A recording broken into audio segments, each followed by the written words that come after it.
दांतों से जुड़ी समस्याओं में से एक बहुत ही आम प्रॉब्लम है टेढ़े मेढ़े दांत। कुछ लोगों के दांत टेढ़े निकलते हैं। अब ये केवल एक कॉस्मेटिक प्रॉब्लम नहीं है, यानी यहाँ पर सिर्फ दिखावे की बात नहीं है, पर टेढ़े दांतों की वजह से कुछ दिक्कतें भी हो सकती हैं। हो सकता है आपके साथ ऐसा सालों से हो रहा हो, पर आपको मालूम भी ना हो कि ऐसा दांतों के कारण है। इसलिए आज के एपिसोड में बात करेंगे टेढ़े दांतों को कैसे ठीक करें। पर उससे पहले ये जान लीजिए कि आपके दांत टेढ़े मेढ़े निकलते क्यों हैं।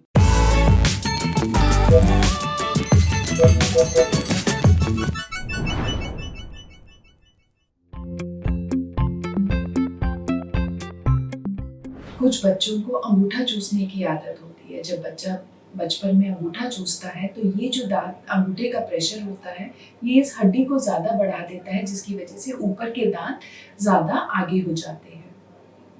दूसरा रीज़न है, कई बच्चों को जीभ दांतों पे लगाने की आदत होती है, जिसको हम इंग्लिश में टंग थ्रस्टिंग बोलते हैं। इस तरह से तो ये जो हैबिट है ये हमारे दांतों को आगे प्रोट्रूड कर देती है और बोन की डेवलपमेंट में भी प्रॉब्लम क्रिएट करती है, जिसकी वजह से दांत टेढ़े मेढ़े हो जाते हैं। तीसरा है कि दांतों का सही बंद ना करना। कई बार बच्चों की आदत होती है आगे लाकर पीछे लाकर बंद करना, जिसकी वजह से दांत टेढ़े मेढ़े हो जाते हैं। कई बार हमारा जो जेनेटिक मेकअप है, जॉ का साइज कितना है, ये सारे फैक्टर्स भी बहुत इम्पोर्टेंट हैं आपके दांतों के स्ट्रक्चर को डिटरमाइन करने के लिए। मसूड़ों में सूजन हो जाना। दूसरी दिक्कत जो आती है वो आती है चबाने में। जब दांत सही से मिलते नहीं हैं तो इंसान का जो चबाने का पैटर्न है, दोनों तरफ से जो चबाने का सही तरीका है वो सही से नहीं हो पाता, जिसकी वजह से आगे चल के यही दिक्कत हमारे टीएम जॉइंट में दिक्कत करने लगती है। ये जो हड्डी हमारी होती है ये बहुत इंपॉर्टेंट हड्डी है। अगर हमारे दांत सही से आपस में नहीं मिलते तो ये हड्डी दर्द करने लगती है, जिसको हम दांतों का कटकटाना, हड्डी का कटकटाना, इस एरिया में दर्द रहना, ये सारी दिक्कतें बच्चे फेस करते हैं। टेढ़े मेढ़े दांतों का इलाज 2-3 तरीके से हो सकता है। सबसे अच्छा और सुरक्षित तरीका है दांतों पे तार लगवाना, जिसको हम हिंदी में इंग्लिश में ब्रेसेस बोलते हैं। तार हमारे 2-3 तरह से लगते हैं। एक होते हैं मेटल ब्रेसेस, एक होते हैं सिरामिक ब्रेसेस, एक होते हैं इनविजिलाइन अलाइनर्स। तीनों ही बहुत अच्छा ट्रीटमेंट ऑप्शन है और सही उम्र जो होती है वो होती है 12 से 14 साल की। बेस्ट एज होती है बच्चों का ऑर्थो ट्रीटमेंट करवाने की। जब दूध के दांत सारे टूट जाते हैं और पक्के दांत सारे आ जाते हैं, उस टाइम पे हमारी बोन में फ्लेक्सिबिलिटी होती है छोटे बच्चों में, तो दांत बहुत जल्दी ठीक हो सकते हैं। सही डायरेक्शन में हम उनको ला सकते हैं। Up to 40 years of age दांतों का टेढ़ा मेढ़ापन ठीक किया जा सकता है थ्रू वेरियस मीन्स। अलाइनर्स बड़े लोगों के लिए बहुत अच्छी ट्रीटमेंट ऑप्शन है, जो काम में है, बिजनेस में है, स्टडीज़ में है, तो उनकी विजिबिलिटी बहुत कम होती है, इसलिए वो भी एक बहुत अच्छा ट्रीटमेंट ऑप्शन है। अगर आपको टेढ़े दांतों की वजह से कोई भी डेंटल समस्या हो रही है तो डेंटिस्ट को जरूर दिखाइए। इसका इलाज आसानी से 40 साल की उम्र तक किया जा सकता है।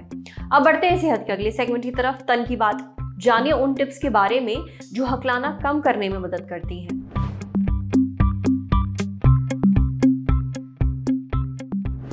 हकलाना यानी स्टैमरिंग एक बहुत ही आम समस्या है। इससे निपटने के लिए स्पीच थेरेपिस्ट कुछ टिप्स देते हैं जो बहुत ही काम की हैं। जैसे सबसे पहले तो जो लोग हकलाते हैं उन्हें एक बहुत ही रिलैक्स्ड वातावरण देना चाहिए, बहुत ही रिलैक्स्ड एटमॉस्फेयर हो। कुछ एक्सरसाइजेज हैं जो बहुत काम आती हैं, जैसे डीप ब्रीदिंग एक्सरसाइज। अगर हकला रहे हैं तो रुक कर गहरी सांस लीजिए और फिर बात करिए। वोकल फोल्ड की एक्सरसाइज कर सकते हैं। वोकल फोल्ड में आप एक गहरी सांस लें और फिर बोलें। जितना लंबा बोल सके उतना लंबा बोलिए। अगली टिप है फोनेशन ड्यूरेशन। इसमें आप किसी भी हिंदी स्वर को जितनी देर तक बोल सकते हैं बोलिए। उसमें सारे हिंदी स्वर आ सकते हैं। कुछ बोलते समय हैमर टेक्निक का इस्तेमाल करिए। इसमें शब्दों को धीरे धीरे बोलना होता है। इस टेक्निक से आप बोलने की प्रैक्टिस कर सकते हैं। अगर आप ज्यादा हकलाते हैं तो अपनी सांसों को कंट्रोल करने की कोशिश करिए। जहां भी आपको लगता है कि आप अटकने वाले हैं तो वहां सांस अंदर खींचिए और फिर बोलना शुरू कीजिए। समझे? अब बारी सेहत के आखिरी सेगमेंट की, खुराक यानी झक्कासी हेल्थ टिप। जानिए प्रेगनेंसी में फोलेट खाना क्यों जरूरी है।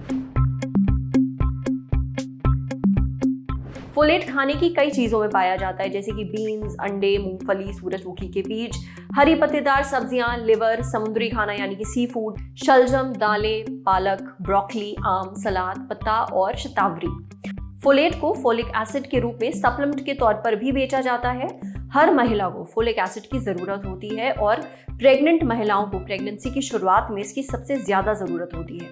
प्रेगनेंसी की शुरुआत में होने वाले बच्चे को दिमाग और रीढ़ की हड्डी के जन्मजात डिफेक्ट से बचाने के लिए फोलेट बहुत ज़रूरी होता है।